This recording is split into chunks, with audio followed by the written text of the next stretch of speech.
దేవుని నామానికి మహిమ కలుగును గాక. హల్లెలూయా. మరొకసారి మీ మధ్య ఉండటానికి దేవుడు నాకు ఇచ్చిన శ్రేష్టమైన అవకాశాన్ని బట్టి దేవునికి నేను ప్రత్యేకమైన వందనాలు చెల్లిస్తున్నాను. ఆ తరువాత మీ మధ్యకి నన్ను ఆహ్వానించినటువంటి ఈ నూతన సంవత్సరంలో మీ మధ్యకు ఆహ్వానించినటువంటి దైవ సేవకులు మీ పాస్టర్ గారు మహేందర్ గారికి నేను ప్రత్యేకమైన వందనాలు చెల్లిస్తున్నాను. అదేవిధంగా పెద్దలు జాషువా అన్న గారికి, సత్యనారాయణ అన్న గారికి, మిగిలిన సంఘ పెద్దలకు అందరికి కూడా నేను ప్రభు పేరిట ప్రత్యేకమైన వందనాలు చెల్లిస్తున్నాను. దేవుడు మనల్ని దీవించునుగాక. నేను చెప్పేటువంటి వాక్యాలు లైఫ్ వే మినిస్ట్రీస్ నిజాంపట్నం అని మీరు యూట్యూబ్లోకి వెళితే ఆ ఛానల్లో రకరకాల వాక్యాలు ఉంటాయి. దైవ సేవకులకు కావలసిన వాక్యాలు ప్రత్యేకంగా ఉంటాయి. సంఘానికి కావలసినవి, రాకడ వర్తమానాలు, ప్రకటన గ్రంథ ధ్యానాలు ఈ రీతిగా సపరేట్గా ఉంటాయి. కనుక మీ అందరూ దేవుని వాక్యం విని ఆశీర్వాదం పొందాలని మనవి చేస్తున్నాను. అంతేకాకుండా ప్రతి శనివారము మధ్యాహ్నము 1:30 నుంచి 2 గంటల దాకా శుభవార్త టీవీలో వాక్యం వస్తుంది. దాదాపు 120 దేశాల్లో ఈ శుభవార్త టీవీ వస్తుంది. మీరు కూడా చూసి ఆ వాక్యాన్ని నేర్చుకొని బలపడాలని మనవి చేస్తున్నాను. సమయం చాలా తక్కువగా ఉంది కనుక మనం త్వరగా దేవుని వాక్యంలోకి వెళదాం. పరిశుద్ధ గ్రంథంలో నుండి వాక్యం చదువుకుందాం. మత్తయి సువార్త 25వ అధ్యాయము 10వ వచనాన్ని చదువుకుందాం.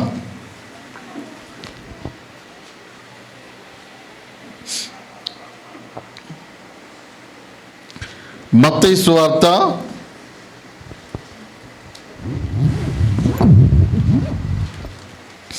25వ అధ్యాయము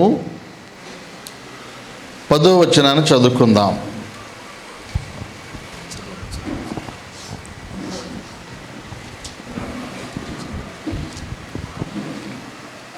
వారు కొనబోచుండగా పెండ్లి కుమారుడు వచ్చెను. అప్పుడు సిద్ధపడి ఉన్నవారు అతనితో కూడా పెండ్లి విందుకు లోపలికి పోయిరి. అంతటా తలుపు వేయబడెను. ఆ తరువాత తక్కిన కన్యకలు వచ్చి అయ్యా అయ్యా మాకు తలుపు తీయమని అడుగగా అతడు మిమ్మల్ని ఎరుగనని మీతో నిశ్చయంగా చెప్పుచున్నాను అనెను. ఇంకో మాట కూడా చదవాలి. ఆ తర్వాత మాట 13వ వచనం. ఆ దినమైనను ఆ గడి అయినను మీకు తెలియదు గనక మెలకువగా ఉండుడి. ఆమేన్. చాలండి. హల్లెలూయా. ఈ మత్తయి సువార్తలో 25వ అధ్యాయములో కన్యకల ఉపమానం కనిపిస్తుంది. దేవుని రాజ్యం ఎలాగుంటుంది, ఎవరు పరలోకం వెళతారు, ఎవరు పరలోకం వెళ్ళరు, ఎవరు ఎత్తబడతారు, ఎవరు విడువబడతారు, ఈ విషయాలన్నీ కూడా ఈ మత్తయి సువార్త 25వ అధ్యాయంలో యేసు ప్రభువు వారు ఈ ఉపమానంలో చెప్పారు. ఈ రోజుల్లో ఏం చెబుతున్నారంటే చాలామంది, మేము చేసేది కరెక్ట్ భక్తి అండి, మేము చేసేది కరెక్ట్ భక్తి, మా సంఘం మంచి సంఘం, మా బోధ కరెక్ట్ బోధ, మా పాస్టర్ గారు చెప్పిందే రైట్, మేము నమ్మిన సిద్ధాంతమే రైట్, కాబట్టి పరలోకి వెళ్ళేది మేమే. మరొకళ్ళు అంటారు లేదండి వాళ్ళు చెప్పేది అంతా తప్పు, పరలోకి వెళ్ళేది మేమే అని బైబిల్లో ఉన్న రెఫరెన్సులు 4 వీళ్ళు కూడా చూపిస్తున్నారు. ప్రజలు కన్ఫ్యూజ్ అయిపోతున్నారు. వాళ్ళు దేవుని సేవకులే, వీళ్ళు దేవుని సేవకులే. వాళ్ళు వాక్యం చూపిస్తున్నారు, వీళ్ళు వాక్యం చూపిస్తున్నారు. వాళ్ళ మాట నమ్మాలా, వీళ్ళ మాట నమ్మాలా? నేను చెబుతున్నాను, వాళ్ళ మాట నమ్మొద్దు, వీళ్ళ మాట నమ్మొద్దు, యేసయ్య మాట నమ్ముదుముగాక. ఎవరి మాట నమ్మాలి? యేసయ్య మాట నమ్మాలి. ఈ ఉపమానం గురించి చూద్దాం. పరలోక రాజ్యము తమ దివిటీలు పట్టుకొని పెండ్లి కుమారుని ఎదుర్కొన్నట్టుకు బయలుదేరిన 10 మంది కన్యకలను పోలి ఉన్నది. వీరిలో 5 బుద్ధి లేని వారు, 5 బుద్ధి గలవారు. బుద్ధి లేని వారు తమ దివిటీలు పట్టుకొని తమతో కూడా నూనె తీసుకొని పోలేదు. బుద్ధి గలవారు తమ దివిటీలతో కూడా సిద్ధులో నూనె తీసుకొని పోయిరి. చూడండి, పరలోక రాజ్యము ఎవరు వెళతారు అంటే, పెండ్లి కుమారుని ఎదుర్కోవడానికి 10 మంది కన్యకలు పిలువబడ్డారు. కన్యక అంటే సంఘము. బైబిల్లో సంఘము స్త్రీగాను, యేసుప్రభు వారు పురుషుడుగాను, సంఘము పెండ్లి కుమార్తెగాను, యేసుక్రీస్తు వారు పెండ్లి కుమారుడుగాను పోల్చబడ్డారు. ఒక పెండ్లి కుమార్తె ఒక పెండ్లి కుమారుని దగ్గరికి వెళ్ళి ఇద్దరూ కలుసుకొని ఎలా సంతోషిస్తారో, సంఘము కూడా, పెండ్లి కుమార్తె అయిన సంఘము పెండ్లి కుమారుడుగా రాబోతున్నటువంటి యేసు ప్రభువుని కలుసుకొని పరలోకంలో సంతోషించడం జరుగుతుంది. అక్కడ నిజంగా పెళ్లి జరిగిద్దని కాదు, వారిద్దరూ కలుసుకుంటారు అని, అది సంతోషమైన సందర్భం అని రాయబడింది. ఇక్కడ మీరు జాగ్రత్తగా వినాలి. పరలోక రాజ్యము పెండ్లి కుమారుని ఎదుర్కొన్నట్టుకు బయలుదేరిన 10 మంది కన్యకలను పోలి ఉంది. ఇక్కడ పెండ్లి కుమారుడు అనగా యేసు ప్రభువారు, కన్యక అనగా సంఘం. ఓకే, మీరు చాలా మంచి వాళ్ళలాగా ఉన్నారు. కొత్త అడ్రస్ అయినా మీరు సకాలంలో ఇంతమంది వస్తారని నేనైతే అనుకోలా. నేను రాగానే అన్నోళ్ళు చెప్పారు, రెగ్యులర్ ఫంక్షన్ హాల్లో ఏదో ప్రాబ్లం ఉంది, అందుకని షిఫ్ట్ చేశామని. షిఫ్ట్ చేసినా కానీ మీరు ఎంతమంది రావటం అంటే అది దేవుని కృప. మిమ్మల్ని అభినందిస్తున్నా. హల్లెలూయా. అయితే మీరేం చేయాలంటే, ఇంత కష్టపడి వచ్చారు కాబట్టి నేను అడిగే ప్రతిదానికి కూడా మీరు రిప్లై ఇవ్వాలి. మీరు రిప్లై ఇస్తే మీకు సప్లై ఇవ్వబడుతుంది. ఓకే, ఈ ఉపమానంలో పెండ్లి కుమారుడు అంటే ఎవరు? గట్టిగా చెప్పండి. పెండ్లి కుమారుడు అంటే ఎవరు? ఒకసారి మీరు అందరూ హల్లెలూయా చెప్పగలరా? ఆన్సర్ కూడా అంత గట్టిగా చెప్పాలి. పెండ్లి కుమారుడు అంటే ఎవరు? అప్పుడు మీరు బాగా ఇన్వాల్వ్ అయినట్టు. దేవునికి స్తోత్రం. ఏదో చూస్తూ ఆడియన్స్ లాగా ఉండకూడదు. మనము దేవుని వాక్యము చదివినా, చెప్పినా, ధ్యానం చేసినా ఆ క్యారెక్టర్లోకి ఇన్వాల్వ్ అవ్వాలి. అప్పుడు ఒరిజినల్ కాంటెస్ట్ అనేది మనకు అర్థమైంది. హల్లెలూయా. నటించకూడదు, జీవించాలన్నమాట. హల్లెలూయా. దావీదు గురించి చెబితే దావీదేడు కనపడాలి, సౌలు గురించి చెబితే సౌలేడు కనపడాలి, యేసయ్య గురించి చెబితే యేసయ్యేడు కనపడాలి. ఎవరి గురించి చెబుతుంటే వాళ్ళు ఇక్కడ ఉన్నట్టు ఉండాలి. హల్లెలూయా. అందుకని మీరు జవాబు చెప్పాలి. ఓకే, మీరు అప్గ్రేడ్ అవ్వాలి. మీరు అప్గ్రేడ్ అవ్వాలి. మీరు సంఘం ఎత్తబడినప్పుడు అందరూ ఎత్తబడాలి. హల్లెలూయా. అసలు మిమ్మల్ని సిద్ధం చేయటం కోసమే దేవుడు నన్ను కనెక్ట్ చేశాడు. మీకు అర్థమవుతుందా? మీరు చాలా ధన్యులు అన్నమాట. ఎందుకో కూడా చెప్తా. ఇప్పుడు చెప్పండి, పెండ్లి కుమారుడు అంటే ఎవరు? వెనకోళ్ళు చెప్పట్లా. అంటే వాళ్ళ ఉద్దేశం ఏంటంటే, మనం చెప్పిన సంగతి అక్కడ కనపడదు కదా అని. మీరు ఎవరు పెద్దగా చెబితే వారికి దీవెన.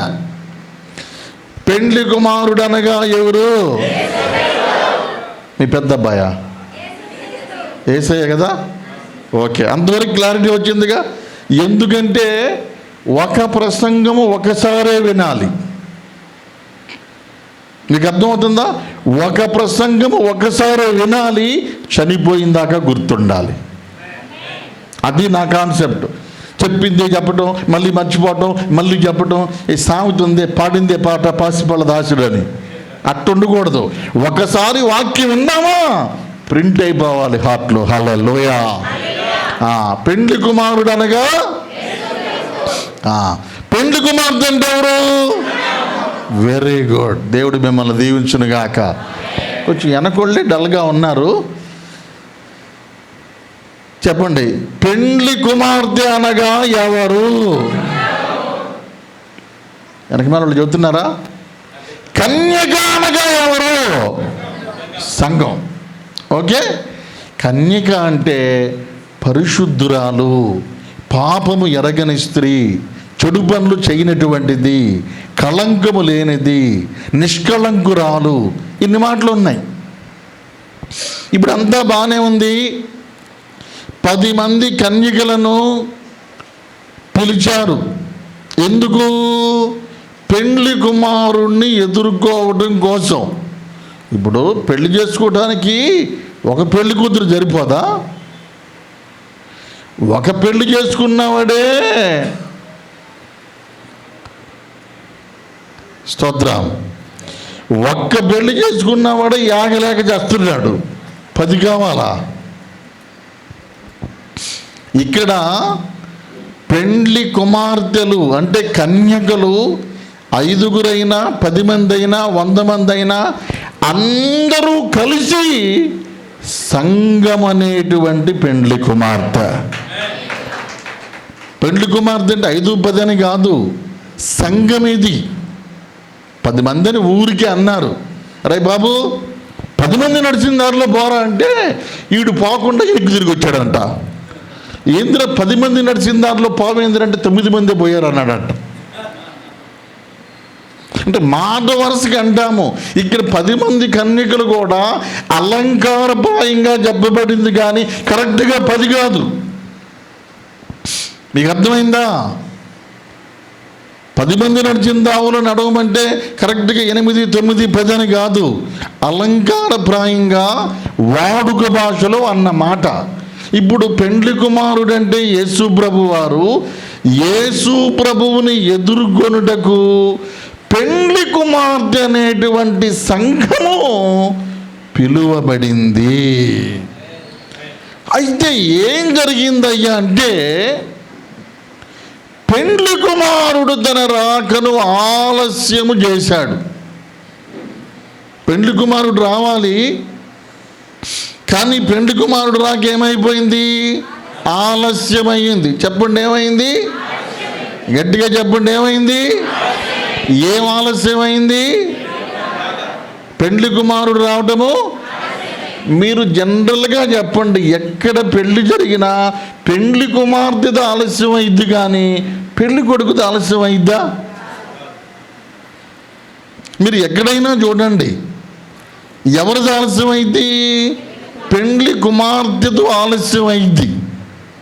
పెండ్లి కుమార్తె అలంకరించబడాలి, పెండ్లి కుమార్తె సిద్ధపడాలి, పెండ్లి కుమార్తె ఏ లోపం లేకుండా ఉండాలి, పెండ్లి కుమార్తె పెండ్లి వస్త్రం ధరించాలి, పెండ్లి కుమార్తె వెయ్యిలు ధరించాలి.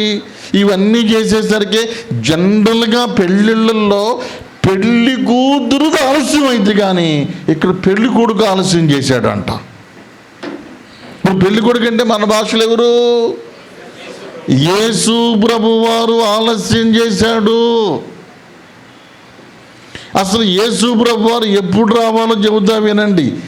జనరల్గా బైబుల్ లెక్క ప్రకారము క్రీస్తు శకము 2000 సంవత్సరములో యేసుక్రీస్తు వారు వచ్చి ఉండాలి. ప్రభు రెండో రాకడ చెప్తుంది కదా. ప్రభు రెండో రాకడ ఉంది. ఎప్పుడు రెండో రాకడ? క్రీస్తు శకము 2000 సంవత్సరములోనే యేసు ప్రభు వచ్చి ఉండవలసింది.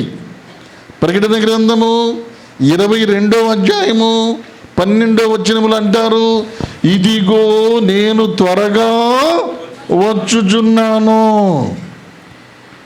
ఇదిగో నేను త్వరగా వచ్చుచున్నాను. ప్రకటన గ్రంథం 1:7లో ఉంటుంది, ఆయన మేఘారూఢుడై వచ్చుచున్నాడు. అసలు యేసు ప్రభు రావడానికి నిర్ణయించబడిన టైం ఏందంటే 2000 సంవత్సరములోనే యేసయ్య రెండో రాకడ వచ్చి ఉండవలసింది. మీరు ఆ ప్రాంతంలో గుర్తుందో లేదో, చాలామంది 2000 సంవత్సరము యుగాంతము, 2000 సంవత్సరం భూలోకంలో సంఘం ఎత్తబడిద్ది, 2000 సంవత్సరంలో యేసయ్య రాబోతున్నాడు, 2000 సంవత్సరం జలప్రళయమని ఆ ప్రాంతంలో చాలా చేశారు. కానీ యేసయ్య రాలేదు. ఎందుకు రాలేదో పక్కన పెట్టి, ఆయన రావడానికి నిర్ణయించబడిన తేదీ 2000 సంవత్సరం. ఎందుకని? జాగ్రత్తగా వినండి. ఎందుకని అంటే బైబిల్ లెక్క ప్రకారము మానవ జాతికి దేవుడిచ్చిన కాలము 7000 సంవత్సరాలు. మానవ జాతికి బైబిల్ లెక్క ప్రకారము ఈ మానవ జాతికి దేవుడిచ్చిన కాల పరిమితి, టైం పీరియడ్ వచ్చి కేవలము మనుష్య జాతికి 7000 సంవత్సరాలే. కొంతమంది లక్షల సంవత్సరాలు, కోట్ల సంవత్సరాలు, లక్షలు లేదు, పాడు లేదు. మానవుడు ఆది మానవుడైన ఆదాము దగ్గర నుండి లెక్క పెట్టుకుంటూ వస్తే అసలు మానవ జాతికి దేవుడు సిద్ధపరిచిన టైము కేవలము 7000 సంవత్సరాలు. స్తోత్రం. ఈ లెక్కలు చెబుతాం, జాగ్రత్తగా వినండి. హల్లెలూయా చెప్పండి. హల్లెలూయా. అన్ని సబ్జెక్టులు వేరు, లెక్కలు వేరు కదా. అందుకని లెక్కలు చెప్పేటప్పుడు జాగ్రత్తగా వినాలి. ఏమాత్రం తేడా వచ్చినా, వేరే సబ్జెక్టులో తేడా వస్తే పర్లేదు, కానీ లెక్కల్లో తేడా వస్తే నీకు లాస్ అయింది. అందుకని లెక్కలు పర్ఫెక్ట్గా ఉండాలి. నేను 25 ఏళ్ల నుంచి వేసి మీకు ఆన్సర్లు చెబుతున్నా ఇప్పుడు. దేవునికి స్తోత్రం. బైబిల్ లెక్క ప్రకారము మానవ జాతికి దేవుడు నియమించిన కాల పరిమితి 7000 సంవత్సరాలు. మొదటి మానవుడైనటువంటి ఆదాము దగ్గర నుండి నోవాహు వరకు 1000 సంవత్సరాలు. ఆదాము దగ్గర నుండి నోవాహు దాకా 1000, నోవాహు దగ్గర నుండి అబ్రహాము దాకా 1000, అబ్రహాము దగ్గర నుండి దావీదు దాకా 1000, దావీదు దగ్గర నుండి యేసు ప్రభు దాకా 1000. అంటే పాత నిబంధన అంతా ఎంతకాలమైంది? 4000 సంవత్సరాలు. బాగా గుర్తుపెట్టుకోవాలి. పాత నిబంధన కాలం అంతా కూడా బైబిల్ లెక్క ప్రకారము 4000 సంవత్సరాలు. ఆదాము మొదలుకొని నోవాహు దాకా 1000 ఏండ్లు, నోవాహు మొదలుకొని అబ్రహాము దాకా 1000 ఏండ్లు, అబ్రహాము మొదలుకొని దావీదు దాకా 1000 ఏండ్లు, దావీదు మొదలుకొని యేసయ్య దాకా 1000 ఏండ్లు. అంటే పాత నిబంధన 4000 సంవత్సరాలు. ఓకే, అర్థమైందా? పాత నిబంధన మొత్తం కూడా 4000 సంవత్సరాలు. ఇప్పుడు బైబిల్ చూద్దాం. 2 పేతురు పత్రిక 3వ అధ్యాయం 8వ వచనం. 2 పేతురు పత్రిక 3వ అధ్యాయం 8వ వచనం. ఏలయనగా ఒక సంగతి మరిచిపోకుడి. ఏమనగా ప్రభువు దృష్టికి ఒక దినము 1000 సంవత్సరాల వలెను. హల్లెలూయా. అంటే వినండి, మనకి 1000 సంవత్సరాలు గడిస్తే దేవునికి ఒక్కరోజు గడిచినట్లు. మీకు అర్థమైందా? పరలోకములో 1 డే ఈజ్ ఈక్వల్ భూలోకంలో 1000 సంవత్సరాలు. అర్థమవుతుందా మీకు? పరలోకములో ఒక్కరోజు భూలోకములో 1000 సంవత్సరాలకు సమానము. కాబట్టి 4000 సంవత్సరాలంటే దేవునికి ఎన్ని రోజులు? అర్థమైందా? భూమి మీద ఆదాము మొదలుకొని, ఆదాము అంటే మొదటి ఆదాము, యేసు ప్రభు కడబటి ఆదాము, మొదటి ఆదాము నుండి కడబటి ఆదాము వరకు 4000 సంవత్సరాలు అంటే దేవునికి 4 రోజులు. ఓకే, ఎన్ని రోజులు దేవునికి? పాత నిబంధన అంతా ఎంతకాలం అండి? మనకేమో 4000, దేవునికైతే ఇంక మీకు బాగా అర్థం కావాలంటే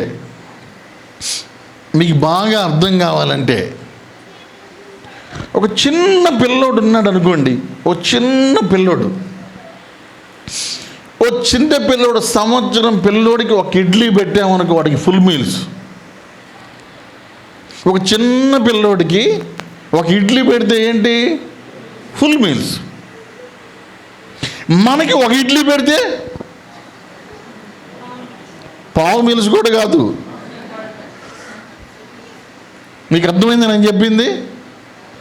ఒక చిన్న పిల్లోడికి ఇడ్లీ పెడితే వాడికి అమ్మో ఇదంతా నేను తినాలా అంటాడు.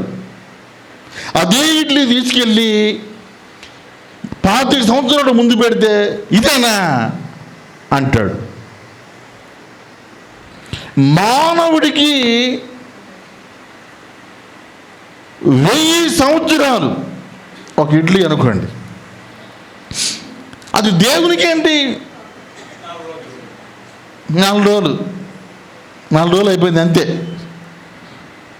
అంటే మీకు పాయింట్ అర్థం అవ్వాలి. అర్థమైందనుకుంటున్నాను. పరిశుద్ధాత్మ దేవుడు మీకు అర్థమయ్యేటట్టుగా ఈ రాత్రి చెయ్యునుగాక. రైట్. పాత నిబంధన 4000 అయిపోయింది. కొత్త నిబంధనలో 2000 అంటే 2 రోజులు. 4 + 2 ఎంత? 6. పాత నిబంధన 4, కొత్త నిబంధన అందులో సగం అంటే 2. 4 + 2 = అంతేనా? 6ఏనా? ఇక్కడ 6ఏనా? దేవునికి స్తోత్రం. హల్లెలూయా. మీరు లెక్కలు బాగా చెబుతున్నారు. హల్లెలూయా. 4 + 2 ఎంత? అంతేనా? నా కోసం చెబుతున్నారా? ఒక అబ్బాయి ఉద్యోగం కోసం వెళ్ళాడట. ఒక ఉద్యోగం, మంచి జీతం, కారు, బంగ్లా, ఫ్రీ హౌసు, కారు, మంచి శాలరీ. ఒకే ఉద్యోగం ఉంది. 1000 మంది వచ్చారంట ఇంటర్వ్యూకి. అందరూ వస్తున్నారు వెళ్ళిపోతున్నారు. అందరూ వచ్చి అందరూ ఫెయిల్ అయిపోతున్నారు ఇంటర్వ్యూలో. 2 మిగిలారంట. ఇద్దరిలో ఒకళ్ళకి వచ్చింది జాబ్. వీళ్ళిద్దరు టెన్షన్ పడుతున్నారు. ఈ ఇద్దరిలో ఎవరికోళ్ళకి వచ్చింది జాబ్. ఏం క్వశ్చన్ అడుగుతారా అని టెన్షన్ పడి బుక్స్ తిని తిరిగేస్తున్నారు. తీరా లోపలికి వెళ్ళాడు ఒకడు. ఇద్దరిలో వాడు టెన్షన్ పడుతున్నాడు. అన్ని జీకే గుర్తుపెట్టుకుంటున్నాడు, మ్యాథ్స్ గుర్తుపెట్టుకుంటున్నాడు, న్యూమరాలజీ గుర్తుపెట్టుకుంటున్నాడు, అన్ని హిస్టరీ గుర్తుపెట్టుకుంటున్నాడు. క్వశ్చన్ ఆయన అడిగాడంట, బాబు ఒకే క్వశ్చన్ అడుగుతా, 100 క్వశ్చన్లు అడిగాను. 1 క్వశ్చన్ నువ్వు ఆన్సర్ కరెక్ట్గా చెబితే ఇన్, ఆన్సర్ కరెక్ట్గా చెప్పకపోతే అవుట్. ఓన్లీ 1 క్వశ్చన్ అన్నాడంట. అమ్మయ్య, 1 క్వశ్చన్ ఏనంట అడగమన్నాడంట. 2 + 2 = అన్నాడంట. 2 + 2 = 4 అన్నాడంట. గెట్ అవుట్ అన్నాడంట. ఇదే 2 + 2 ఎంత? నిజమేనా? గెట్ అవుట్ అన్నాడంట. ఇదేంద్రా బాబు? సార్ 2 + 2 4, గెట్ అవుట్ అన్నాడంట. బయటికి వచ్చాడు. ఇంకెవరు? ఒక్కడే ఉంటాడు. ఆయన అడిగాడంట. ఏం క్వశ్చన్ అడిగాడంటే ఏంతో వీళ్ళు 2+2 ఎంత అన్నారు, 4 అన్నాను, బయటికి పొమ్మన్నాడు. ఇదేందండి? ఆ చోరుడు పోయాడంట. ఇక ఒక్కడే ఉంది. కూర్చున్నాడు. బాబు, ఒకే ఒక క్వశ్చన్ అడుగుతాను, 100 క్వశ్చన్లు అడుగును. ఈ ఒక్క క్వశ్చన్కి ఆన్సర్ కరెక్ట్గా చెబితే ఇన్, కరెక్ట్గా చెప్పకపోతే అవుట్. ఇందాకోటిని కూడా ఇదే అడిగా, వాడు చెప్పలా, తెలుగు తగ్గోడు. నిన్ను అడుగుతున్నా, చెప్పు. 2+2 = అన్నాడంట. ఇతను అన్నాడంట, నువ్వు ఎంతంటే అంతే అన్నాడంట. యు ఆర్ సెలెక్టెడ్ కమ్ అన్నాడంట. అంటే ఇప్పుడు లెక్కలు ఎట్లా రాయాలి? ఎంతంటే దేవుడికి స్తోత్రం. మీకు అర్థమైందా? అట్ట లెక్కలు చెప్పట్లేదుగా మీరు. పాత నిబంధన ఎన్ని సంవత్సరాలు, కొత్త నిబంధన ఎన్ని సంవత్సరాలు? 4+2 కలిస్తే ఎంత? దేవుని దృష్టిలో 6 అంటే 6000 సంవత్సరాలు. అంటే ఎన్ని రోజులు? 6 రోజులు. 7వ రోజు విశ్రాంతి దినము. ఈ విశ్రాంతి దినాన్నే 1000 ఏండ్ల పరిపాలన అంటారు. అంటే 6 రోజులు మానవుడికి, 7వ రోజు దేవునికి. అంటే దేవుని లెక్క ప్రకారం మొత్తం ఎంత? 6 రోజులు మానవ చరిత్ర, 7వ రోజు దేవుని యొక్క పాలన. 6 రోజులు మానవ పాలన, 7వ రోజు దేవుని పాలన. అది కూడా చెప్తా వినండి. హల్లెలూయా. ఈ ప్రపంచాన్ని కూడా 7 రాజ్యాలు పాలన చేయాలి. దాంతో ప్రపంచం అర్థమైపోయింది. అందరికంటే ముందు ఈజిప్టు వాళ్ళు ప్రపంచాన్ని పాలించారు. లెక్క పెట్టుకోండి. 1 ఈజిప్టు తర్వాత సిరియా వాళ్ళు పాలించారు. 2 సిరియా, తర్వాత 3వది బబులోను, 4వది పర్షియా, 5వది గ్రీసు, 6వది రోము, 7వది మన యేసయ్య రాజ్యము. ఈ లెక్క ప్రకారము 2000 సంవత్సరములో యేసయ్య వచ్చి ఉండాలి. లెక్కలంతా చెబుతుంది, వచ్చి ఉండాలి. బైబిల్ పండితులు చెప్పేది అదే. మరి 2000 సంవత్సరంలో యేసయ్య రావాలి కదా. మరి 2025 25 ఎక్కువైంది, ఇంకా ఎందుకు రాలేదు? యెషయా గ్రంథం 30వ అధ్యాయం 18వ వచనం. యెషయా గ్రంథము, కావున మీ యందు దయచూపవలెనని యెహోవా ఆలస్యము చేయుచున్నాడు. కొట్టో చప్పట్లో. హల్లెలూయా. ఎందుకు ఆలస్యం చేస్తున్నాడంటే, ఇంకా ఎవరైనా రక్షణలోకి వస్తారేమో, ఇంకా ఎవరైనా ప్రభువుని నమ్ముతారేమో, ఇంకా ఎవరైనా దేవుని యొద్దకు వస్తారేమోనని ప్రభువు తానే ఎవరు నశించటము ఇష్టము లేకుండా తన రాకడను ఆలస్యం చేస్తున్నాడు. ఇందాక పేతురు పత్రికలో 3వ అధ్యాయము 8వ వచనం చదివాం కదా. ఇప్పుడు 9వ వచనం చదవండి. 2 పేతురు పత్రిక 3వ అధ్యాయము 9వ వచనం. కొందరు ఆలస్యమని ఎంచుకొనున్నట్లు ప్రభువు తన వాగ్దానమును గురించి ఆలస్యము చేయువాడు కాడు గాని ఎవరును నశించవలనని. వింటున్నారా? కొందరు ఆలస్యం అనుకుంటున్నట్లుగా ప్రభువు తన వాగ్దానమును గురించి ఆలస్యము చేయువాడు కాడు. ఎందుకు ప్రభు రాలేదు? ఇంకా ఎవరు నువ్వు నశించడం దేవునికి ఇష్టం లేదు, నువ్వు నరకానికి వెళ్ళడం దేవునికి ఇష్టం లేదు, నువ్వు పాతాళంకి వెళ్ళడం దేవునికి ఇష్టం లేదు.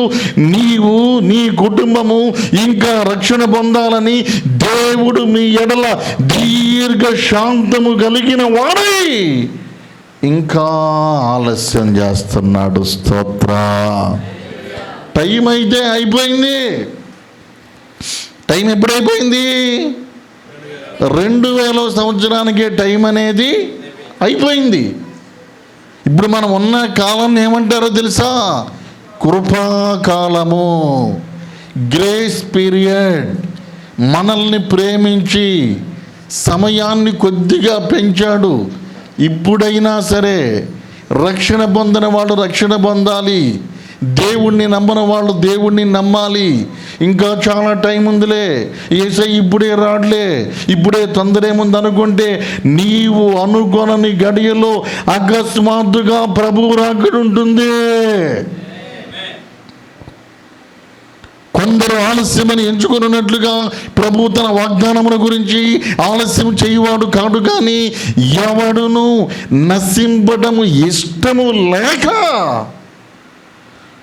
ఏ మనిషి నరకానికి వెళ్ళటము దేవుని చిత్తము కాదు.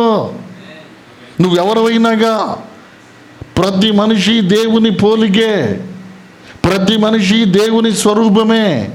దేవుడు కోరుకునేది ఏంటంటే నువ్వెవరైనాగా నీవు నరకానికి వెళ్ళటము, నీవు నశించిపోవటము దేవుని చిత్తము కాదు.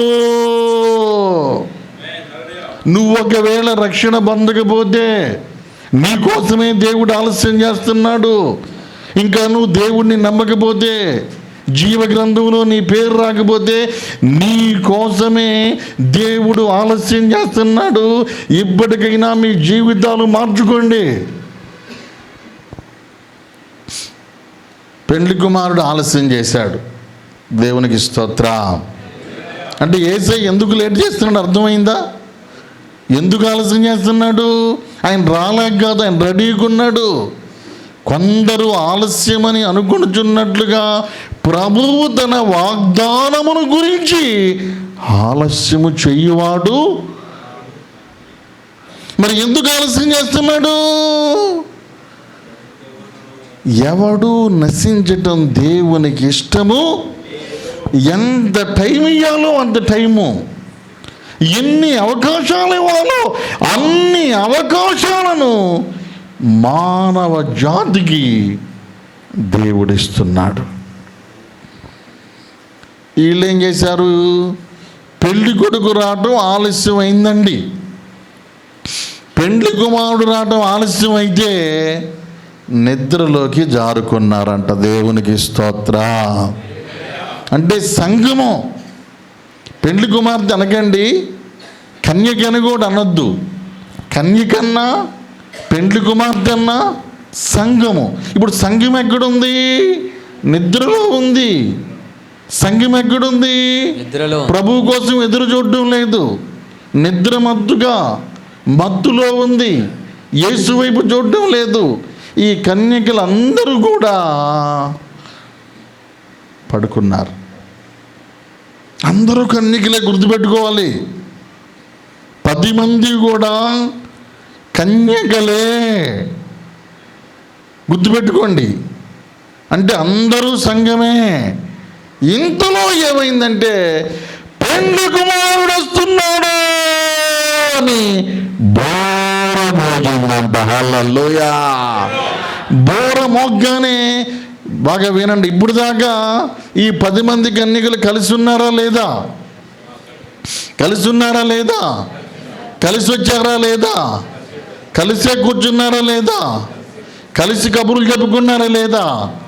బోర మోగగానే పెళ్లి కుమారుడు వస్తున్నాడు అనగానే లేచి వాళ్ళ సిద్ధి అనగా హృదయము. సిద్ధి అంటే ఏంటండి? వారు సిద్ధులను వెలిగించుదామని చూస్తే కొంతమంది ఏమో వెలిగిని, కొంతమంది ఏమో వెలగల. కొంతమంది దగ్గరేమో నూనె ఉంది, కొంతమంది దగ్గరేమో నూనె లేదు. ఈ మాట మీరు మళ్ళీ చెప్పండి. కొంతమంది దగ్గర నూనె ఉంది, చెప్పండి. ఉంది నూనె ఉంది అని చెప్పండి. కొంతమంది దగ్గర నూనె ఉంది, గట్టిగా చెప్పాలి. నూనె ఉంది. హల్లెలూయా అని గట్టిగా చెప్పండి. ఇంకాస్త గట్టిగా చెప్పండి. మరి గట్టిగా చెప్పండి.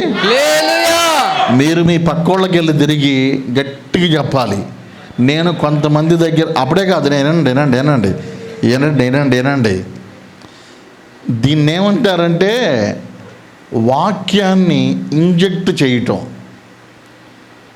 సెలైన్ బాటిల్ పెట్టినాక స్లోగా పెట్టారనుకో బాగా ఎక్కుద్దంట. గబగబా పెట్టారనుకో రియాక్షన్ వచ్చింది. ఇప్పుడు నేను చెప్పే విధానాన్ని ఏమంటారంటే, ఇక మీ జీవితంలో అర్ధరాత్రప్పుడు తలుపు తట్టి లేపినా నీకు ఈ వాక్యం గుర్తుండాలి. ఉండునుగాక. ఇప్పుడు రెండు గ్రూపులు ఇందాకేం 10 మంది కలిసి ఉన్నారు, ఇప్పుడు 2 బ్యాచీలు అయ్యారు. ఒరే ఇప్పుడు దాకా కలిసే ఉన్నారు వీళ్ళు, ఇప్పుడు దాకా ఒక సంఘమే, ఇప్పుడు దాకా పెండ్లి కుమార్తె. ఇంట్లో ఏమైందంటే బోర మోగింది, 2 గుంపులయ్యారు. ఒక గుంపు నూనె ఉన్నవారు, చెప్పండి, నూనె ఉన్నవారు. రెండో గుంపు నూనె లేనివారు, చెప్పండి, నూనె లేనివారు. పక్క వాళ్ళకి చెప్పండి, నూనె. ఇంకో మాట, బుద్ధి ఉన్నవారు. నేను అంటలేదండి, అటు రాశాడు. అంటే అర్థం ఏంటి? నూనె లేనోడు బుద్ధి లేనోడు అంట. నేను అంటలేదండో, వాక్యంలో ఉంది, పరిశుద్ధ లేఖనం చెబుతుంది. చెప్పండి, ఒక గుంపు బుద్ధి గలవారు, ఇంకో గుంపు బుద్ధి లేనోళ్ళు. అంటే బుద్ధి ఉన్న వాళ్ళు ఎవరు, బుద్ధి లేని వాళ్ళు ఎవరు? ఏది ఆధారంగా నిర్ణయించారు? నూనె ఆధారంగా. ఓకే, అర్థమైందా? చెప్పండి, అర్థమైన వాళ్ళు హల్లెలూయా చెప్పండి. హల్లెలూయా. సంఘము ప్రభు రాకడలో ఏమవబోతుంది? 2 గుంపులు అవ్వబోతుంది. ఎత్తబడితే మాట తర్వాత అంత తేలికేంది ఎత్తబడటం, అది కూడా చెప్తా వినండి. వచ్చాం కదా, దేవునికి స్తోత్రం. ఈ భూలోకములో కొన్ని వందల సంఘాలు, వేల సంఘాలు, లక్షల సంఘాలు ఉన్నాయి. రకరకాల డినామినేషన్లు ఉన్నాయి, రకరకాల మిషన్లు ఉన్నాయి, రకరకాల గ్రూపులు ఉన్నాయి. ఇవన్నీ కూడా మనుషులు పెట్టుకున్నాయి. ఇవన్నీ దేవుడు పెట్టినవి కాదు. నువ్వు బైబిల్ పట్టుకుంటే చాలు, మందిరానికి వెళితే చాలు, నువ్వు దేవుని సంఘములో భాగము. ఈ భూలోకములో ఉన్న దేవుని సంఘము 2 భాగాలు కాబోతుంది. ఒకటి బుద్ధి ఉన్న సంఘము, 2 బుద్ధి లేని సంఘము. ఒకటి నూనె ఉన్న సంఘము, 2 నూనె లేని సంఘము. నూనె ఉన్న గుంపుగాను, నూనె లేని గుంపుగాను భూలోకములో దేవుని సంఘము రాకడ దినాన స్ప్లిట్ అయిపోయింది. హల్లెలూయా, హల్లెలూయా. ఇప్పుడు చెబుతా వినండి, ఎత్తబడేదెవరు, విడవబడేదెవరు? ఇంతకుముందు ఏమన్నారు? మా సంఘం అండి, మా సంఘం అండి, మా గ్రూప్ అండి. మీది లేదు, మాది లేదు. నూనె ఉంటే ఎవడైనా ఎత్తబడతాడు. బండిలో ఆయిల్ ఉంటే నీ బండి అని దేవుడి బండి అయినా పోయిద్ది. ఆయిల్ ఉండాలి అక్కడ. నీది కంపెనీ బండి అని ఎంత మంచిదే, నూనె లేదు కూర్చోటం ఆడ. అది నిన్ను తీసుకెళ్తాం కదా, నువ్వు దాన్ని తీసుకెళ్ళాలి. హల్లెలూయా, హల్లెలూయా. నూనె కలిగి ఉందముగాక, నూనె కలిగిన సంఘములో ఉందముగాక, బుద్ధి కలిగిన కన్యక వలె ఉందముగాక. దివిటీలు వెలుగుతుందంటే ఆ దివిటీలు వెలగటం అంటే ఆ వెలుగన్నది, అగ్గినన్నది ఫైర్ అన్నమాట. అది ఫైర్ ఉండాలి, అగ్ని ఉండాలి. అగ్ని అనగా పరిశుద్ధాత్మ. అంటే ఏంటి?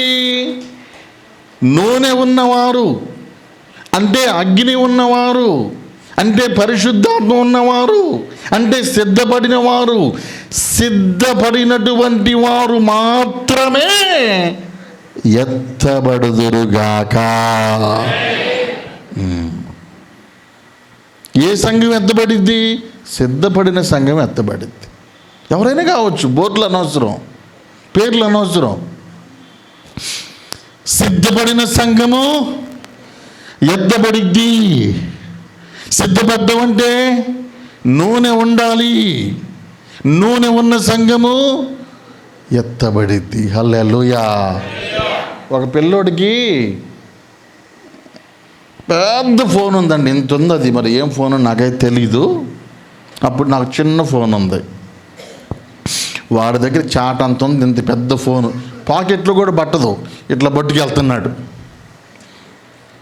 నేను చూశాను, నా ఫోన్లో బ్యాలెన్స్ లేదు, నా ఫోను సరిగ్గా పనిచేయట్లేదు. డైరెక్ట్ రారా అన్న. ఏంది అన్న అని వచ్చాడు. నేను చెప్పిన నెంబర్కి ఫోన్ చేయరా అన్న. సిమ్ కార్డ్ లేదన్నా అన్నాడు. ఎందుకురా ఊరంతా చూపిస్తా తిరుగుతున్నావు? నా దగ్గర కూడా ఉంది, ఎందుకన్నా పనిచేసిద్ది అది? హల్లెలూయా. అగ్ని లేకపోతే పని చేయవు. ఆత్మ లేనివాడు నావాడు.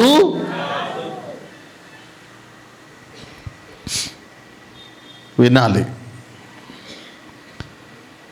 ఏ సంఘం ఎత్తబడిద్దండి? ప్రభు రాకడలో ఎత్తబడే సంఘం ఏంటంటే ఒకే ఒక గుంపు ఎత్తబడిద్ది. ఎవరంటే నూనె కలిగిన, బుద్ధి కలిగిన సంఘము ఎక్కడ ఉన్నా కూడా ప్రభు రాకడలో ఎత్తబడునుగాక. నువ్వు పొలములో ఉన్నా, నువ్వు పనిలో ఉన్నా, నువ్వు కాలేజీలో ఉన్నా, నువ్వు స్కూల్లో ఉన్నా, నువ్వు మంచం మీద ఉన్నా, నువ్వు ఇంటి మీద ఉన్నా, నువ్వు ఎక్కడున్నా, బోర మోగినప్పుడు నూనె కనుక ఉంటే నువ్వు ఉన్న స్థలములో నుంచే ఆ బోర మోత వినగానే అప్పుడే నువ్వు ఎత్తబడతావు. ఎత్తబడే గుంపు ఒకే ఒక్క గుంపు. ఎత్తబడే గుంపులన్నీ, ఎత్తబడే గుంపులు ఒకటే. ఆ గుంపు ఏ గుంపు? సిద్ధపడినా. నీకు మారు మనసు ఉందా? నువ్వు బాప్తిజం తీసుకున్నావా?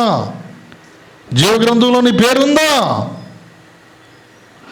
జీవ గ్రంథములో నీ పేరు ఉందా? ఇంకా ఎవరైనా రక్షణ పొందకపోతే నీ పేరులు జీవ గ్రంథములో ఉండవు. నేడైనా ఆలస్యము చెయ్యకుండా రక్షణ పొందుదురుగాక. వాయిదాలు వేసుకోవద్దండి, వాయిదాలు వేసుకోవద్దు. నువ్వు రక్షణ పొందాలి, నీ పిల్లలు రక్షణ పొందాలి, నీ కుటుంబం రక్షణ పొందాలి. రక్షణ పొందిన వాళ్ళు ఎవరు ఉండకూడదు. ఇదిగో చిన్నపిల్లలు పొందక్కర్లేదు, కానీ ఆడపిల్లలు మెచ్యూర్ అయిన ప్రతి ఒక్కళ్ళు రక్షణ పొందాలి. మగపిల్లలు 16-17 ఏళ్ల వయసు వచ్చిన వాళ్ళందరూ రక్షణ పొందాలి, కంపల్సరిగా పొందాలి.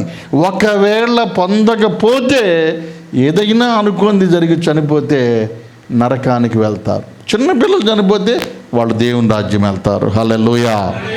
యేసయ్య చిన్నపిల్లలు ఏమన్నాడు? పరలోక రాజ్యము. అంటే చిన్నపిల్లలు చనిపోతే ఎక్కడికి వెళ్తారు? పరలోకం వెళ్ళిపోతారు. వయసు వచ్చినా చనిపోతే ఎక్కడికి వెళ్తారు? ఎల్లరు పరలోకం. పాపం ఎరక్క మునిపే, నీ జీవితం కలుషితం కాకమునిపే, నీ దినాలు బాల్య దినాలలోనే నువ్వు రక్షణ పొందాలి. నీ జీవగ్రంథంలో పేరుంటుంది. చాలామంది అండి సంఘంలో చాలామంది రక్షణ పొందకుండా ఉంటారు, ఈజీగా తీసుకుంటారు, పరిచయం చేస్తూ ఉంటారు, అన్ని పనులు చేస్తూ ఉంటారు. నోవాహు ఓడ కట్టేటప్పుడు పనికి వచ్చినటువంటి వాళ్ళు కూడా ఓడలోకి రాక నశించిపోయారు. నీ పరిచర్య కాదు దేవుడికి కావాల్సింది. నువ్వు దేవునికి ఎంత కానుకిచ్చావు, ఎంత పనిచ్చావు అన్నది కాదు, నీ హృదయము దేవునికి ఇచ్చావా లేదా, అది దేవుడికి కావాలి. అసలు హృదయం అండి. స్తోత్రం చెప్పండి. అసలుదేంటి?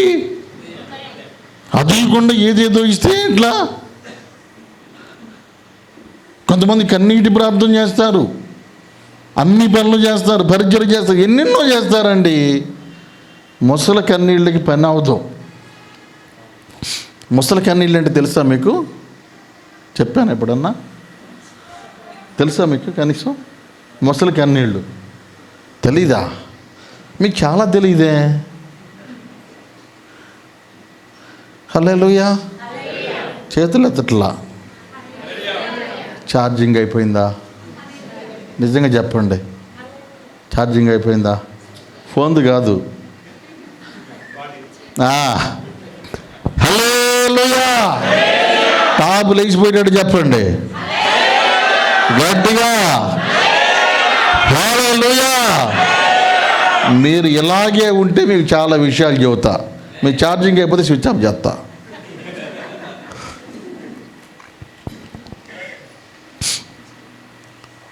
ఒక పెద్ద నది ఒడ్డునే నేరేడు చెట్టు ఉందంట.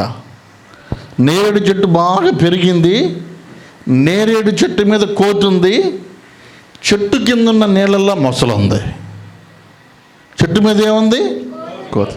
చెట్టు కింద నీళ్ళల్లో ఏముంది? ఆ నేరేడు కాయలు రోజు కోతి రావటము తినటము. కోతి కదండి ఇది. కోతి పనులు మానిద్దా? ఇది తినింది కాక కింద ముసలను చూసి హాయ్ మెసేజ్ పెట్టింది. హాయ్ హాయ్ పెట్టి ఆ కొమ్మను పట్టుకొని ఇట్లా ఊపుతుందంట. ఆ కాయలన్నీ రాలి కింద పడుతున్నాయి. ఆ కింద పడినప్పుడు అది తింటుంది. ఇక వీటికి రోజుకి ఇద్దరికి కూడా ఫ్రెండ్షిప్ ఏర్పడిందండి. ఇద్దరు కూడా ప్రతిరోజు ఉదయం లెగవగానే కోతి చెట్టు మీదకి వస్తుంది, మొసలు చెట్టు కిందకు వస్తుంది. రెండు అది రాగానే మెసేజ్ పెట్టి ఇద్దరు చాటింగ్. ఎవరెవరు? ఇద్దరు భలే చాటింగ్ అన్నమాట. పైనుండేమో కోతి, కింద నుండేమో ఈ రెండు బాగా చాటింగ్కి అలవాటు పడిపోయినాయి. ఒకదాన్ని చూసి ఒకటి ఉండలేకపోతుంది అన్నమాట. ఈ చాటింగ్ కొన్నాళ్ళు చేసినాయి అంట.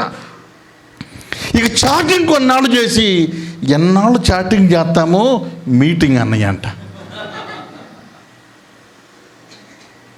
అందంట కిందుండి ఎవరు? ముసలి. నువ్వు అక్కడ నేను ఇక్కడ ఏం బాగుండిద్ది, రా నువ్వు షికార్కి వెళ్ళొద్దు. అమ్మా నీళ్ళంటే నాకు భయం అందంట. నీకు భయం ఎందుకు, నేనుండాక పైన కూర్చుంది కానీ లాంగ్ డ్రైవ్కి వెళ్ళొద్దాం దా అంటే ఆ కోతి వచ్చిందంట. కోతి వచ్చి ఈ ముసలి మీద కూర్చుందంట. బీచ్కి వెళ్ళను, పార్కుకి వెళ్ళను, ఎక్కడికి వెళ్తాయి ఇంకా దేవునికి స్తోత్రం. బోట్ రైడింగ్ లాగా అన్నమాట. ఇక రోజు చాటింగ్ కొద్దిగా ఆడి దాకా వచ్చింది, మీటింగ్ దాకా వచ్చింది. ఇక రెండు కలుసుకుంటున్నాయి అంట. రెండు కలుసుకుంటున్నాయి కానీ కోతి ఏమో సాధు జంతువు, మొసలేమో క్రూర జంతువు. అదేమో వెజిటేరియన్. దేవునికి స్తోత్రం. వెజిటేరియన్కి నాన్ వెజిటేరియన్కి కుదురుద్దండి. ఒకరోజు ఇట్లానే కోతిని ఎక్కించుకొని బోట్ రైడింగ్కి వెళ్ళినాయంట. కరెక్ట్గా నది మధ్యలోకి వెళ్ళినాక మొసలి కళ్ళ ముట్టి నీళ్లు కారుస్తూ ఏడుస్తుందంట. పైనుండి కోతి అందంట, ఎందుకు ఏడుస్తున్నావు అని అడిగిందంట. ఏం లేదు, మా అమ్మకి క్యాన్సర్ వచ్చింది, మా అమ్మకి క్యాన్సర్ వచ్చింది, అది పోవాలంటే కోతి గుండె తింటే పోయిద్దంట అందంట. ఎట్ట పోయిద్ది? దీని గుండె ఆగిపోయింది. అమ్మయ్యా. ఇటు చూస్తేనేమో ఒడ్డు లేదు, అటు చూస్తేనేమో ఇది అటు బాలేదు, అత్తింటికి బాలేదు, పుట్టింటికి బాలేదు, మధ్యలో ఆగిపోయింది. అటు లేదు ఇటు లేదు, రెండు దారులు మూసుకుపోయినాయి. ఇది ముంచేసేటట్టు ఉంది.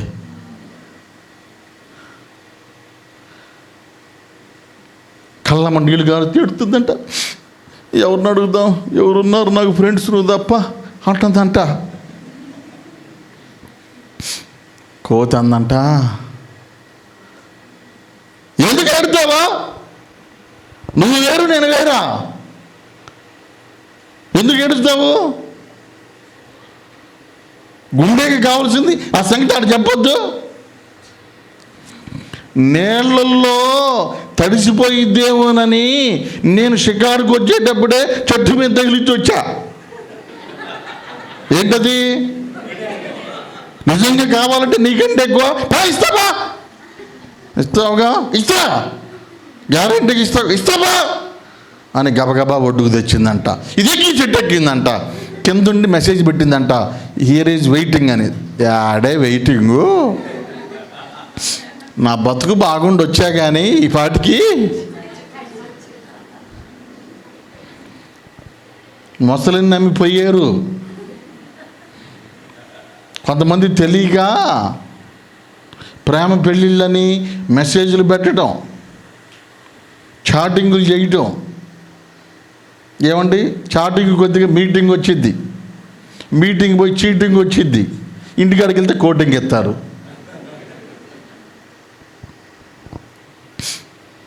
స్తోత్రం. ఎత్తబడేటువంటిది ఒకే ఒక గుంపు. ఎవరైతే పరిశుద్ధాత్మ కలిగి ఉంటారో, నూనె కలిగి ఉంటారో ఆ గుంపు మాత్రమే ఎత్తబడదురుగాక.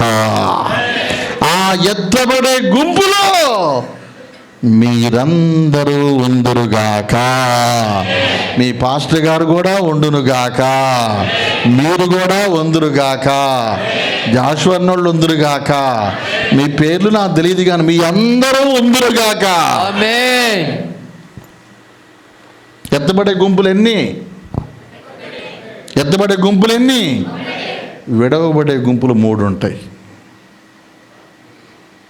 విడవబడే గుంపులు 3 ఉంటాయి. ఎక్కువ మంది ఉన్నారా? ఇటే ఉంటామంటారా? 3 గుంపులు విడవబడతాయి. ఈ ముగ్గురు చెప్పి ముగిచ్చేస్తా. నంబర్ 1, ఇశ్రాయేలీయులు విడువబడతారు. నంబర్ 2, అన్యజనులు విడువబడతారు. నంబర్ 3, నూనె లేని సిద్ధపడని సంఘము క్రైస్తవులు విడవబడతారు. 3 బ్యాచెస్. ఇక అర్థమవుతుందా? విడవబడే వాళ్ళు ఎవరు? 3 గుంపులు. ఒక గుంపు ఎవరు? ఇశ్రాయేలీలు.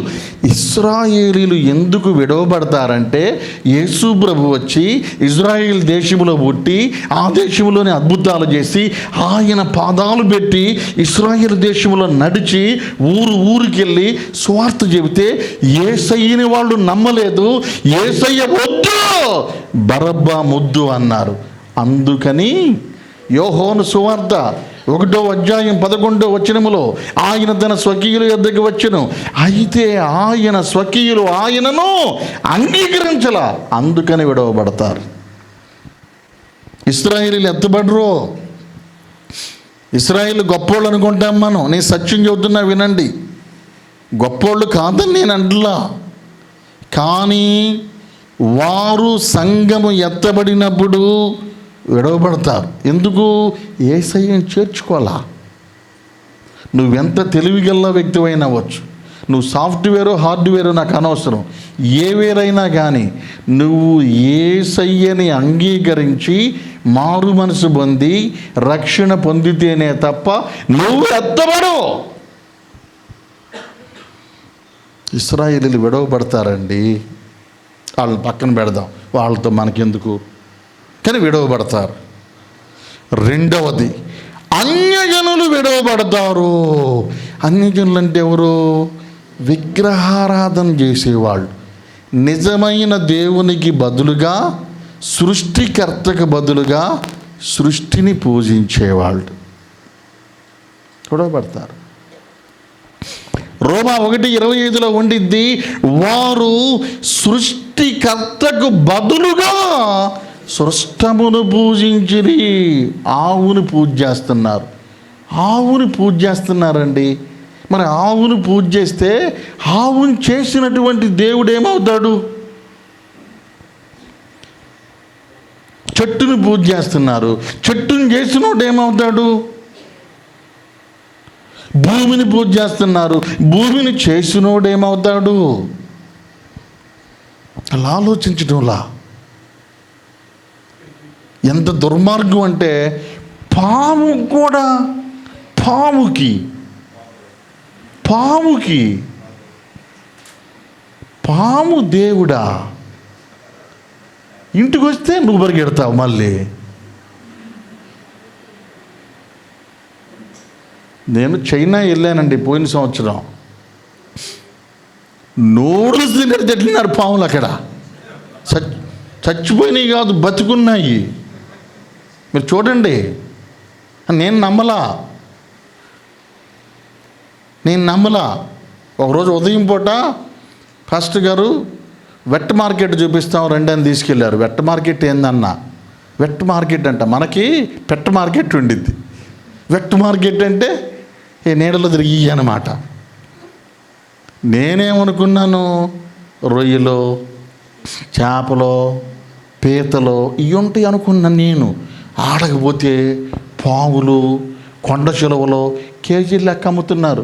పెద్ద కొండ చిలువ 7 నుంచి ఆ సౌండ్ సిస్టమ్ అంత బాగుండిద్ది. కేజీ 2 కేజీల నరకట వీటి వేయకపోవడం సజ్జ. కప్పలో వేడి నీళ్ళలో వేసి కప్పని తీసి టనంగల్ని తోలు వచ్చేస్తుంది, తినేస్తున్నారు. కొబ్బరి ముక్కల్లాగా తింటున్నారు.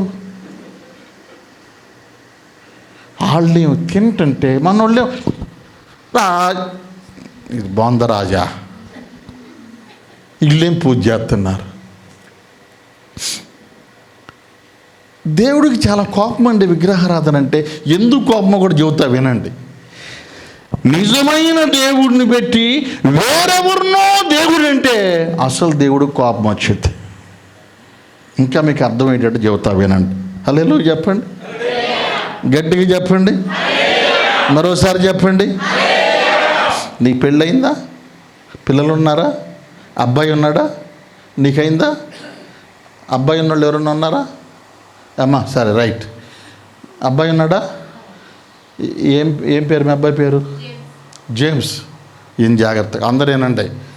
అంటే తన మీద పెట్టి చెబుతున్నా అందరికీ. అమ్మకి పేరు ఏంటో నాకు తెలియదు. వాళ్ళ అబ్బాయి పేరు జేమ్స్. జేమ్స్ వచ్చి నిన్ను కాకుండా వేరే ఆయన దగ్గరికి వెళ్ళి, ఆమె కొంచెం ఎత్తుగా లావుగా ఎర్రగా బుర్రగా ఉందని మమ్మీ అన్నాడు అనుకో. 2 బేకవు నువ్వు. ఎవడురా నీకు మమ్మీ? మమ్మీ ఎవరు? అసలు మమ్మీ ఎవరు? ఇంకొకటి పోయి మమ్మీ అంటే అది కొంచెం నయ్యం. డాడీ అంటే అసలు డాడీ కోపం వచ్చిద్దా రాదా? మీ అబ్బాయి వెళ్ళి మా డాడీ ఆయన అంటే ఇరగొట్టవు నువ్వు. పిచ్చేవన బడ్డింది రాని.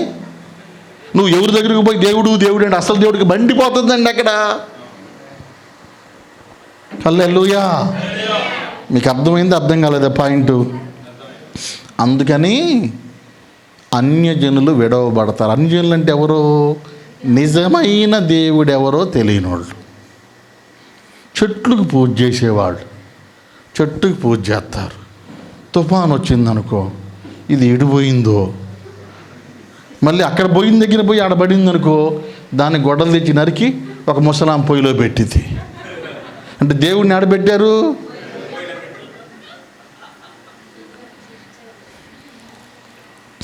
ఏమండి?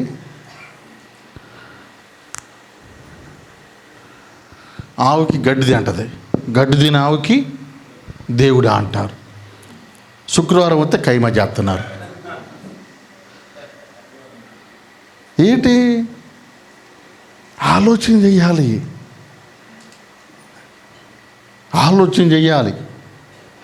ఎద్దు తన కామందు నెరుగును, గాడిద సొంతమాని దొడ్డిని తెలుసుకును. నా ప్రజలకు తెలివి ఏదండి? నీ తెలివి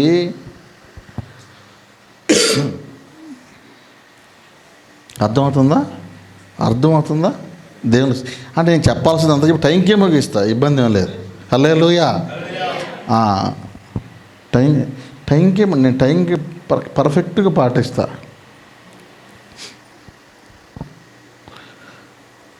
బైబిల్లో తినగలిగినంతే పెట్టమన్నాడు. ఎక్కువైతే వాంతులు అవుతాయి. మళ్ళీ ఎందుకు అంత బాధ?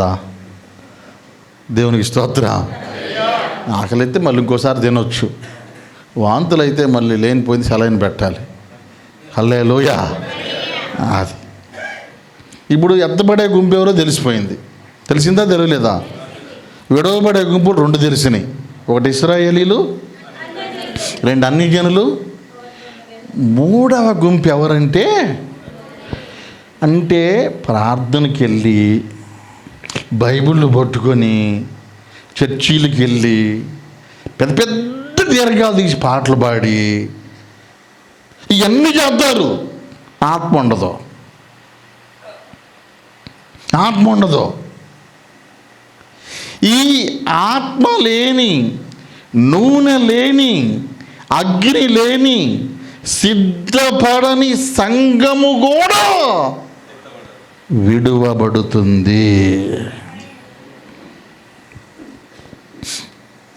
అర్థమైందా? స్తోత్రం చెప్పండి. విడవబడింది.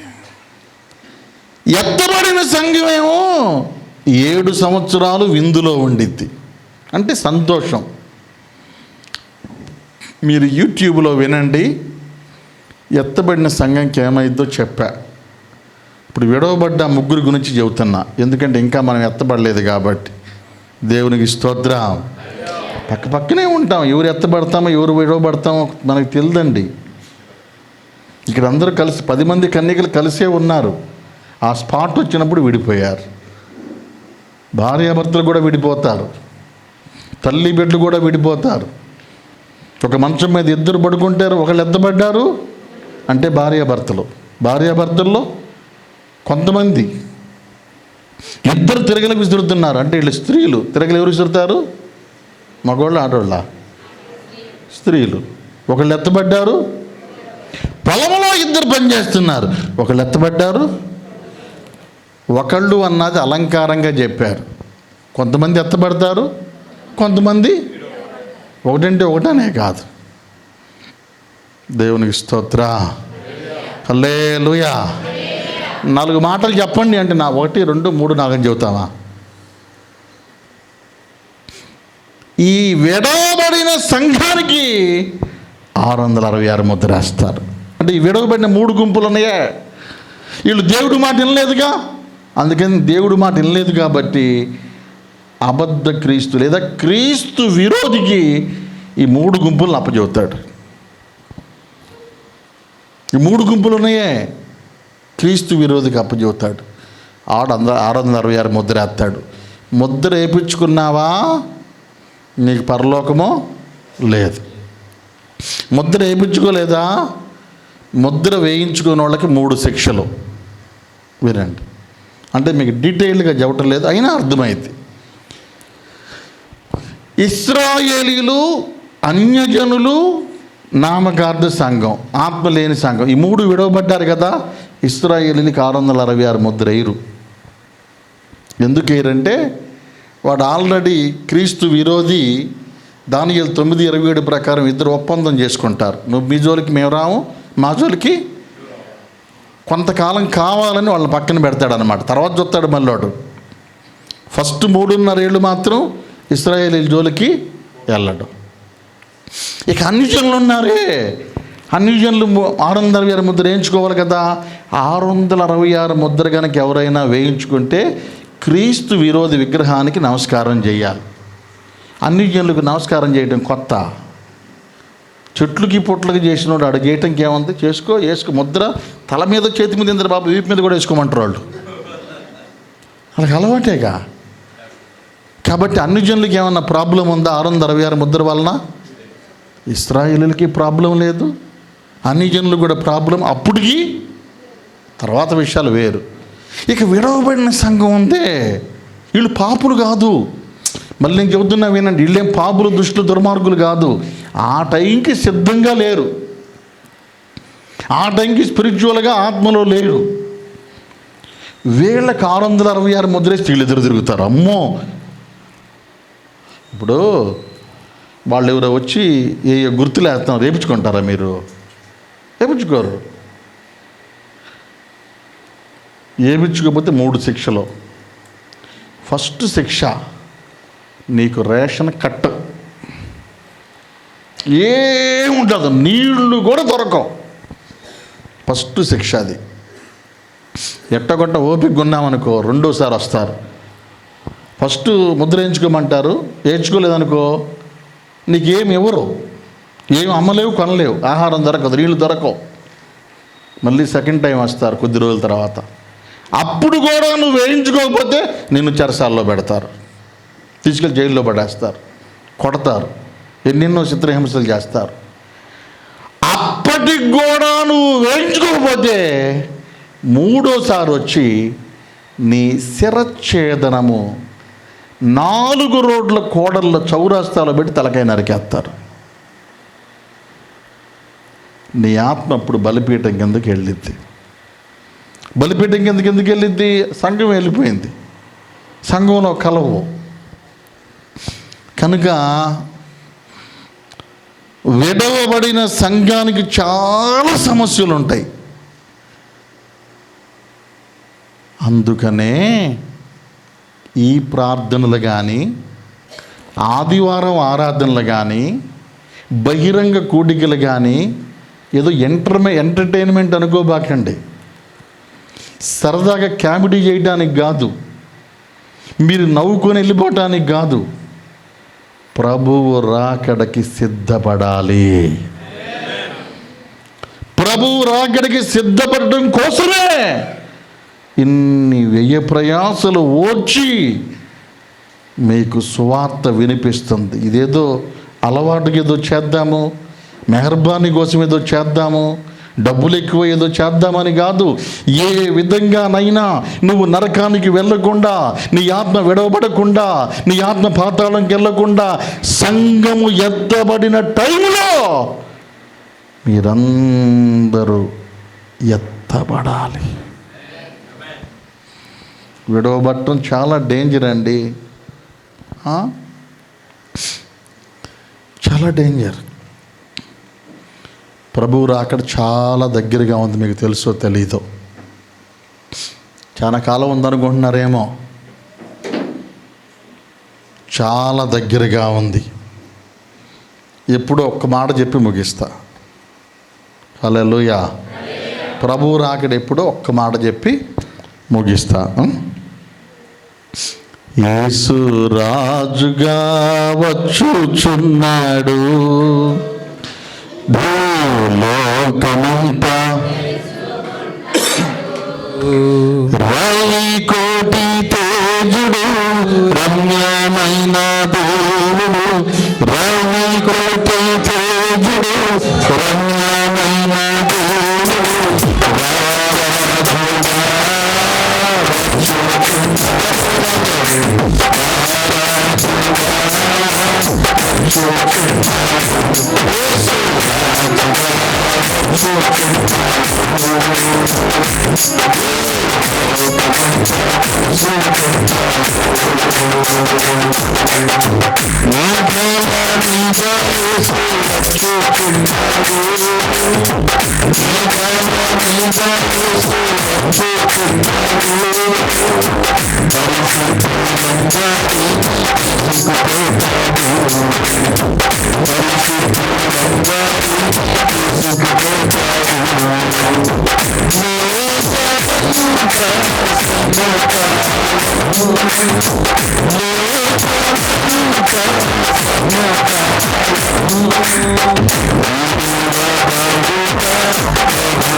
చెప్పాలి హల్లెలూయా.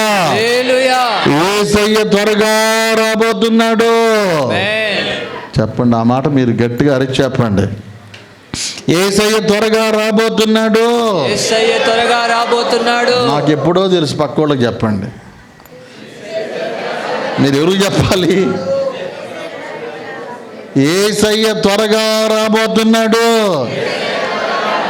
మీరు ఏనండి, నిద్రపోయే వాళ్ళని కూడా లేకపోద్దు. నిద్రపోయే వాళ్ళ దగ్గరికి వెళ్ళి యేసయ్య త్వరగా రాబోతున్నాడు అబ్బో అంటారు. అప్పుడు నువ్వు నిద్రపోయి ఎక్కడ నిద్రపోయింది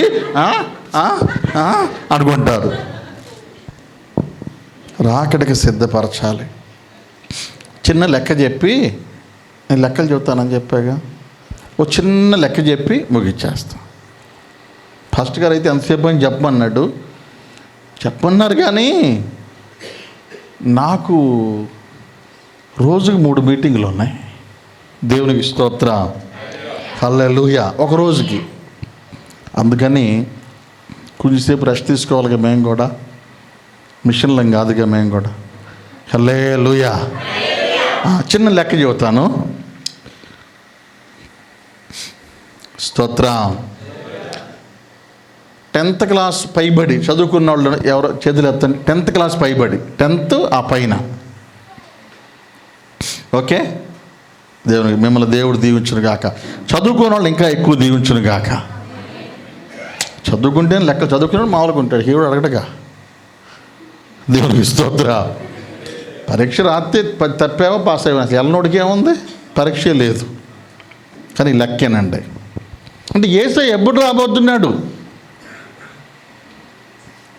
యేసు ఎప్పుడు రాబోతున్నాడు అంటే బైబిల్లో చాలా ఆధారాలు ఉన్నాయి. ఒక్కటి మీకు చెప్తా. ఒకటే, కీర్తనల గ్రంథం 90వ అధ్యాయం 10వ వచనం. మా ఆయుష్కాలము 70 సంవత్సరములు, 70 సంవత్సరాలు. అధిక బలమన్న ఎడల 80 సంవత్సరములగును. హల్లెలూయా. ఎవరు మాట్లాడుతున్నాడు? మోషే గారు. మోషే గారు ఏమంటున్నాడంటే, మా ఆయుష్కాలము 70 ఏళ్ళు, అధిక బలం ఉంటే 80 ఏళ్ళు అన్నాడు. అంటే ఎవరిని దృష్టిలో పెట్టుకొని మాట్లాడుతున్నాడు? మోషే గారు ఓన్లీ ఇజ్రాయేల్కి మాత్రమే రిప్రజెంట్. అర్థమైందా? అంటే మోషే ఎవరి గురించి చెప్తున్నారు ఇక్కడ? ఇశ్రాయేలు గురించి చెప్తున్నాడు. ఆయన ఏమంటున్నాడు? మా ఆయుష్కాలము 70, బాగా బలం ఉంటే 80. మరి ఇజ్రాయేలు ప్రతినిధిగా దిగిన ఇజ్రాయేల్ ఆయుష్కాలం, మా ఆయుష్కాలం అంటే ఎవరి ఆయుష్కాలం? ఇజ్రాయేల్ ఆయుష్కాలం. ఇజ్రాయేల్ డేట్ ఆఫ్ బర్త్ ఎప్పుడు? Israel date of birth 1948 May 14. Okay, 1948 May 14 అంటే 1948 మే 14 అన్నది బర్త్డే ఇజ్రాయేల్కి. అక్కడి నుంచి ఎన్ని సంవత్సరాలు? 70 లేదా 70 ఎద్దులు ఎక్కువ వేసుకుందాం. 1948కి 80 కూడితే ఎంత అంటే 2000, అంటే 2028వ సంవత్సరానికి ఇశ్రాయేలు ఆయుష్కాలం అయిపోతుంది. 2028 దాకా ఇశ్రాయేల్ దేశం మీదకి 100 దేశాలు వెళ్ళినా ఓడిపోతాయి. ఎందుకంటే దేవుడు ఆయుష్ ఇచ్చాడు. 2028 తరువాత ఎప్పుడైనా యేసయ్య రావచ్చు. 28 పలానా నెలలో వస్తాడని నేను చెప్పను. 28 దాకా టైం ఉంది. ఆ 28 తరువాత ఎనీ టైం ఎప్పుడైనా రావచ్చు. 28 జనవరిలో రావచ్చు, 28 ఫిబ్రవరి రావచ్చు, 28 చివరిలో రావచ్చు. ఇక 28 తర్వాత కౌంట్ డౌనే, 29లో రావచ్చు. 28 తర్వాత ఎప్పుడైనా రావచ్చు. ఎంత టైం ఉంది చెప్పండి? ఎంత టైం ఉంది? ఇంకా పెద్ద టైం ఏమి. ఒక ఆమె అంటుంది, పాస్టర్ గారు మా అమ్మాయి పెళ్ళైనాక నీ దగ్గర తీసుకుంటే బాప్తీసం అంది. వాళ్ళ అమ్మాయి పెళ్ళైనాకంట నా దగ్గరే తీసుకుంటాను అంది. సరేలే అమ్మా, మరి ఈ సంవత్సరం ఏంటంటే ప్రారంభం చేద్దా అప్పుడైనా అంటుంది. ఏదంటే సంఖ్యలో ఉంది పిల్ల 3 సంవత్సరాలంట. ఆ అమ్మాయి పెద్ద అయ్యేది ఎప్పుడు? పెళ్ళయ్యేది ఎప్పుడు? నువ్వు బాప్తీసం తీసుకునేది ఎప్పుడు? ఈలోపు ఏదోడు జరిగి నీ పెళ్ళి అయితే ఏంటి పరిస్థితి? ఏంటి నీ పరిస్థితి? టైం లేదండి, టైం లేదు. నేను చెబుతున్నా వినండి. ఈరోజు జాషువా అన్నని, పాస్టర్ గారిని, సత్యనారాయణని, ఇంకా ఎవరు పెద్దలు ఉన్నారో మిమ్మల్ని దేవుడు దీవించునుగాక. 28 దేశాల్లో సువార్త చెప్పకూడదని క్లోజ్ చేశారు. సువార్త ముయ్యబడుతుంది. అంత ముందులాగా పబ్లిక్ మీటింగ్లకు పర్మిషన్ లేవు. ఇప్పుడు మీ తెలంగాణ స్టేట్లో కూడా ఎక్కడ పెడితే అక్కడ కోటాలు పెడతానికి ఫ్రీగా ఉందా? లేదు. ఒకప్పుడు అడిగేవాడు లేడు. చాలా తొందరలోనే బైబిల్ దొరకదు. 4 చీరలు 2 కోట్లు కాదు, 4 బైబిళ్ళు కొని బీరువాలో పెట్టుకోండి. బైబిల్ దొరకదు. ఇండియాలో బైబిల్ కూడా ఇప్పుడు 2 ప్లేసుల్లో ప్రింట్ అవుతుంది. వాటిని కూడా క్లోజ్ చేయాలని ట్రై చేస్తున్నారు. బైబిల్ దొరకని టైము, సువార్త ముయ్యబడే టైము, డోర్స్ క్లోజ్ అవ్వబోతున్నాయి. చాలా దేశాల్లో సువార్తకి పర్మిషన్ లేదు. మన దేశంలో కూడా చాలా దారులు మూసుకుపోతున్నాయి. కొన్ని చోట్ల మీటింగులు పెట్టనీయట్లేదు, కొన్ని చోట్ల చర్చిలు పెట్టనీయట్లేదు. ఇదంతా ఏందనుకున్నారు? టైం దగ్గర పడింది. ఇప్పటికన్నా ఏదో అలవాటుగా కాకుండా మీ అందరూ సిద్ధపడి, మీకందరికీ చేతులు జోడించి చెబుతున్నా, ఈ మీటింగ్ పెడతానికి ఎంత ప్రయాసో తెలుసా? నేను ఎన్నో మీటింగ్స్ పెడతా ఉంటాను, సేవకులు ఎన్నో పెడతా ఉంటారు. కనబడని ఖర్చు కొన్ని లక్షల రూపాయలు అయింది మాకైతే, లక్షలు. ఆ డబ్బులు పెట్టి దాచిపెట్టుకోకూడదా? ఒక ఆత్మ రక్షించబడాలి, మీరు రక్షణలోకి రావాలని, మీరు ఎంతకాలం పిల్లల్లాగా ఉండకుండా త్వరగా రక్షణ పొంది సంఘంలో ఒక బలమైన స్తంభాలలాగా ఉండి మీరు ఇంకొకరిని ప్రభువుగాడికి తెచ్చేలాగా మీరుండాలి. ఎంతకాడికి మనం వెళ్ళి నువ్వు 10 మందిని తేవాలండి. స్వార్థ అంటే అదే. ప్రభువు నిన్ను లేపాడు, నిన్ను రక్షించాడు, నువ్వు వెళ్ళి 4 రక్షించు, సంఘం నిండిపోయింది. ఎంతకాడికి వచ్చి ఎవరు బాగా చెప్పారు, అది బాగుంది, ఇది బాగుందా, కామెడీ ఉందా, జోకులు ఉన్నాయా అనుకోకూడదు. నీ లైఫ్ కామెడీ అయిపోయింది. తర్వాత సీరియస్గా తీసుకొని ఈ కృపాకాలంలోనే టైం, నేను చెప్పానుగా చాలా తక్కువ ఉంది టైం, మీరందరూ సిద్ధపడుదురుగాక. ఆమేన్. ప్రార్థన, సీరియస్గా ప్రార్థన చేద్దాం అందరం.